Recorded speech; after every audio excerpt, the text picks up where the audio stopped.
There are two conflicts.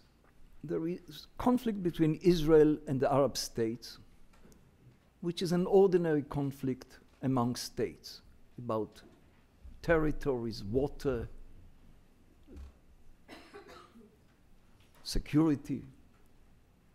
And that's more in the line of the economic model.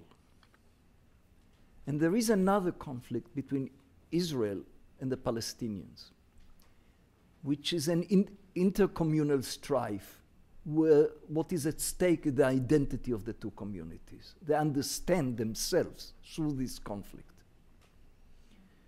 And therefore, they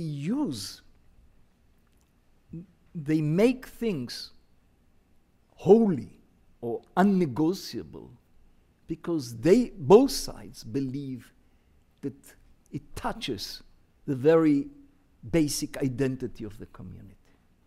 It's true that actually the word holy was actually used by President Sadat in the Knesset when he came in his historical visit to Israel. He said, the land of Sinai is holy and non-negotiable. He used twice this term, namely, that's holy, the holy land, and you don't. Now you see, for example, in the Hamas, in the Dune, they declare Israel, the whole Palestine, waqf, namely a religious endowment. Religious endowment is not for negotiation.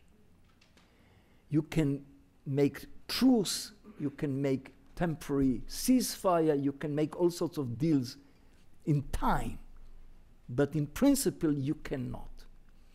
And both sides, both the Israelis and not necessarily the religious, it's sort of it's a fusion of nationalism and religion here. Both sides, I think, create and change the nature of the conflict from a nationalistic conflict that was still could be resolved into a religious conflict that will be impossible to resolve unless the two sides are too tired, like after 300 years of religious wars in Europe.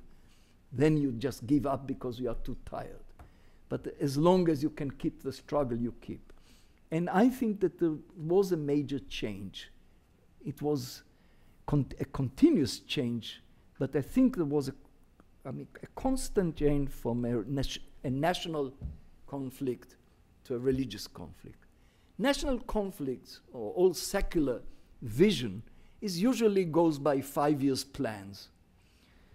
Religious conflicts, the stake is much higher, and the day of payment is postponed. And I think that that's basically the perspective that now we face.